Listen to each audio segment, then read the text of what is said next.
श्रोता प्रेमियों, मैं राम सागर शास्त्री आप लोगों के समक्ष रखने जा रहा हूं एक प्रसंग, रावण बाणासुर संवाद।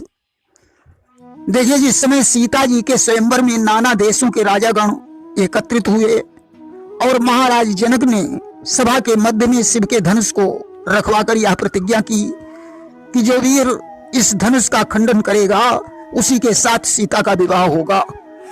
आज लंकाधीश्वर रावण उस समय भगवान शंकर की पूजा कर रहा था।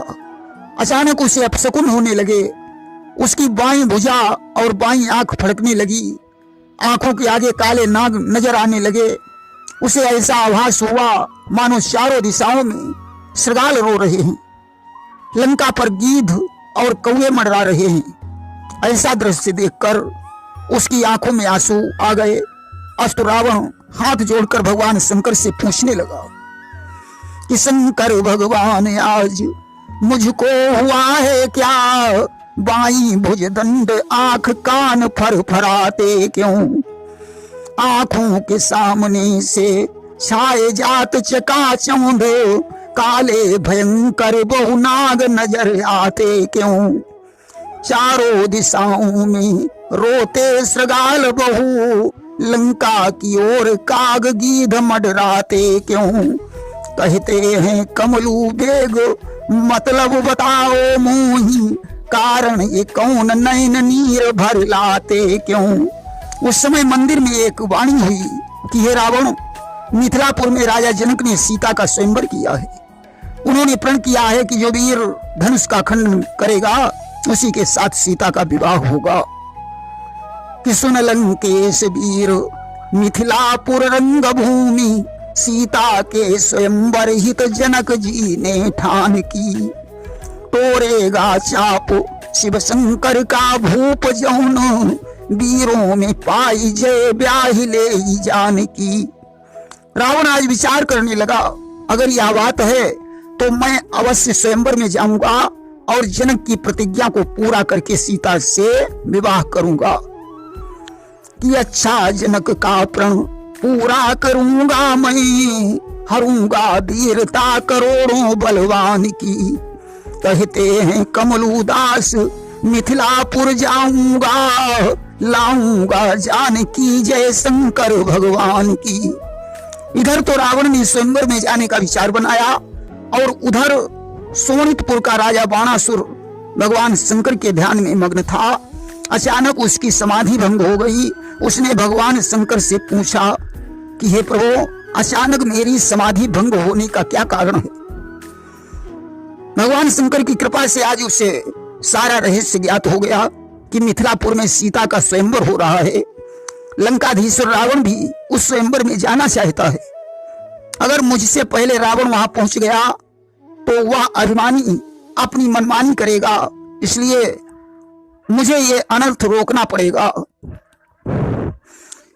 कि हो रहा स्वयंवर सीता का मिथिलापति की राजधानी में, जाने का है कि ना विचार उस लंकापति अभिमानी ने।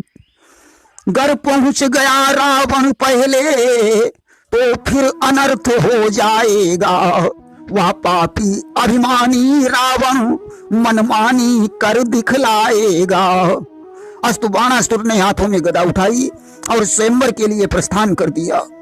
आज दोनों लोग साथ ही साथ स्वयंवर में पहुंचे कि रावण बाणासुर तब आए और देखी लोग अतिशय भय पाए। आज रावण और बाणासुर को देखकर सारे लोग भयभीत हो गए कि सकल परस्पर करहि विचारा, अवधम का रची कर तारा। सभी आपस में मिलकर विचार करने लगे कि अब पता नहीं क्या होने वाला है। उसमें रावण अभिमानवश कहने लगा, सीता कहाँ है? मैं उसे देखना चाहता हूं।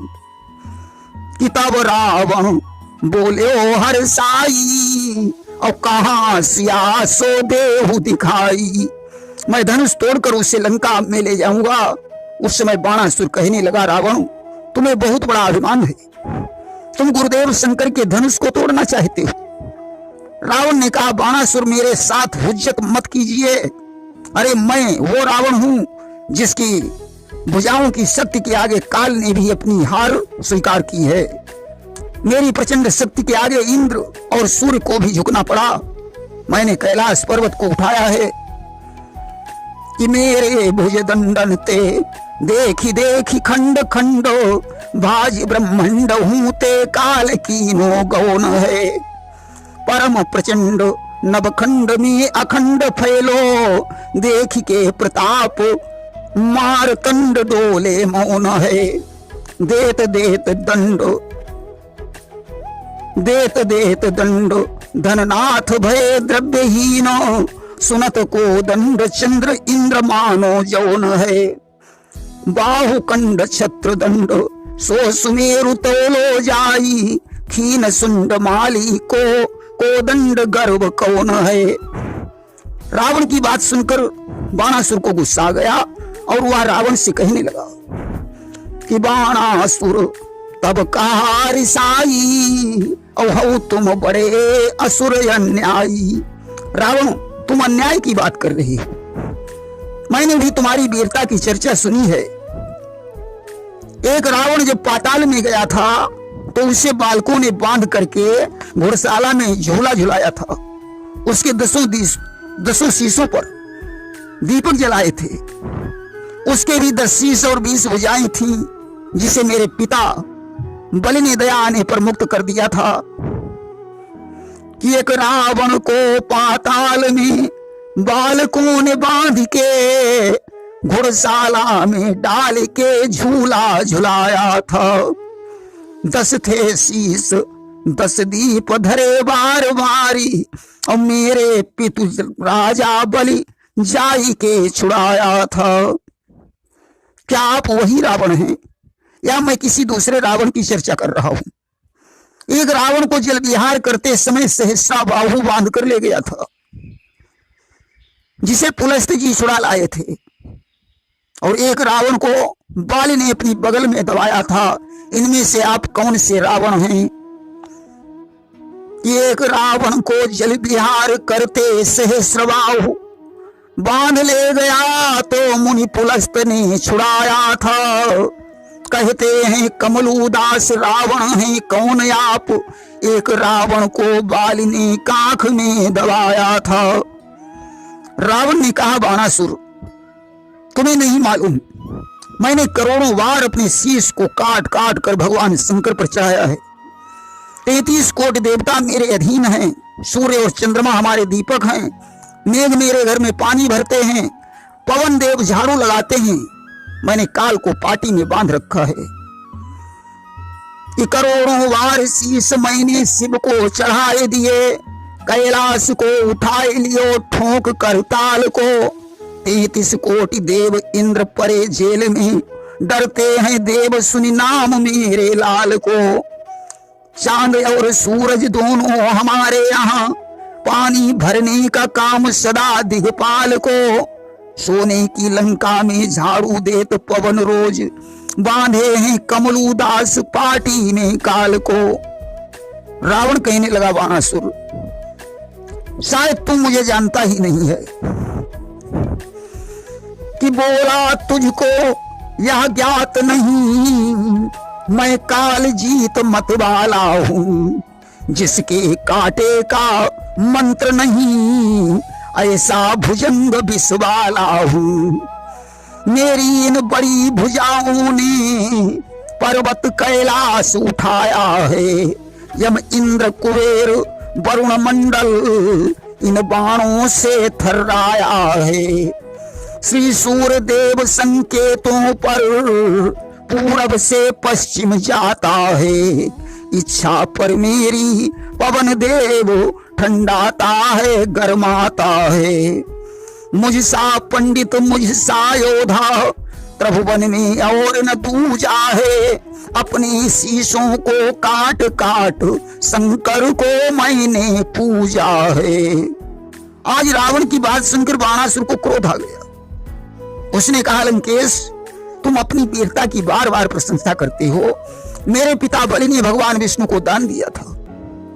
उनके जैसा कौन दानी हुआ, परंतु मुझे कोई अभिमान नहीं है। कि सुन लंकेश दस मुख से तू बार बार अपनी वीरता के गुण करते बखान हो। एक समय विष्णु जी वामन को रूप धारी राजा बलि पास गए मांगन को दान को। मेरे पिता राजा बलि विदित जहान ने दीनों जो दान श्री विष्णु भगवान को।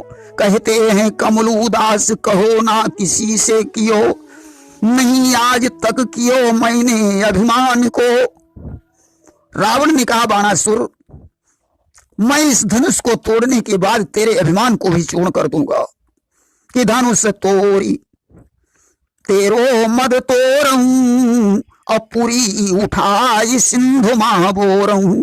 अगर गुस्सा आ गया तो मैं मिथिलापुरी को ही उखाड़ कर समुद्र में फेंक दूंगा। यस कही धनुष उठावन लागा और उठो न तब कहा बाण भागा। ऐसा कहकर रावण धनुष को उठाने लगा, परंतु धनुष हिलाए से नहीं हिला। तब बाणासुर ने कहा, रावण कैलाश पर्वत उठाने वाली शक्ति कहां चली गई? तुम्हें सौगंध है धनुष को तोड़कर ही जाना, और मैं धनुष को तोड़ने नहीं आया हूं। अपने गुरु के धनुष का खंडन मैं कैसे कर सकता हूं? बाणासुर ने आज धनुष की परिक्रमा की और प्रणाम करके वहां से चला गया कि ऐसा कही धनुष प्रदक्षिण करके बाणासुर निकस्यो मुद भरी के। इधर रावण जब धनुष को नहीं तोड़ पाया तो उसने सोचा मैं सीता को यूं ही पकड़कर लंका ले जाऊंगा कि भाई से ही लई जावहूं सिया वहीं और भाई आकाशवाणी आत वहीं। उसी समय आकाशवाणी हुई कि हे रावण, तेरी लंका में आग लगी है, कुंभकर्ण सो रहा है, आग बुझाने वाला कोई नहीं है। आकाशवाणी सुनकर रावण दुखी हो गया और उसने सोचा पहले लंका की आग को बुझाया जाए, इसके बाद देखेंगे। अवश्य कही तुरंत गयो असुरारी भय सभा के लोग सुखारी। ऐसा कहकर रावण लंका को वापस चला गया। अब तो सभा के लोग प्रसन्न हो गए। सजनों, सीता स्वयंवर में कवियों की भिन्न भिन्न कल्पनाएं हैं। गोस्वामी तुलसीदास जी ने एक चौपाई लिखी है कि रावण बाण छो नहीं चापा अवारे सकल भूप करिदापा। रावण और बाणासुर ने धनुष को हाथ नहीं लगाया, बाकी सारे राजागण अभिमान होने के कारण धनुष उठाने में असमर्थ रहे। यहाँ बाणासुर ने रावण को बताया था कि इस धनुष को जो विष्णु का अवतार होगा वही तोड़ सकता है। तब रावण ने राम की मस्तक रेखाओं का अवलोकन किया और भविष्य बताकर लंका को वापस चला आया। सजनों, इसके बाद भूप सहस दस एक ही वारा लगे उठावन टरई नटारा। 10,000 राजाओं ने धनुष उठाने की कोशिश की, परंतु हिला तक नहीं पाए। उस समय जनकराज की आंखों में आंसू आ गए और वे सीता को हृदय से लगाकर कहने लगे कि हे सिए, अनेक प्रयत्न किए पर कर्म की रेख मिटा ना सके। रंगभूमि अनेकन भूप जुरे धनु कोटिन भूप हिला न सके। विपरीत विधाता भये हमरे हम द्वार पे डोली मंगा न सके। दुल्हन का साज सजाया सभी पर मांग तुम्हारी भरा ना सके। हे सीते, मुझे क्षमा करना, मैंने तेरे विवाह का सारा प्रबंध किया परंतु विधाता के आगे हार गया। हे देश देशांतरों के राजागणों, अपने अपने घर चले जाइए। मुझे विश्वास हो गया है कि इस पृथ्वी पर कोई वीर नहीं रह गया। उस समय लक्ष्मण को क्रोध आ गया और उन्होंने कहा, क्या कहते हो जनक, पृथ्वी पर कोई वीर नहीं रह गया? अगर रामचंद्र की आज्ञा मिले या गुरुदेव मुझे आज्ञा दे दें तो मैं इस धनुष के सैकड़ों टुकड़े करके तुम्हें दिखा सकता हूं। राम ने लक्ष्मण के क्रोध को शांत किया और गुरु जी के आदेश को पाकर धनुष का खंडन कर दिया। इस प्रकार जनक की प्रतिज्ञा को पूरा करके सीता के साथ विवाह हो गया। प्रेम से बोलिए वृंदावन बिहारी लाल की जय।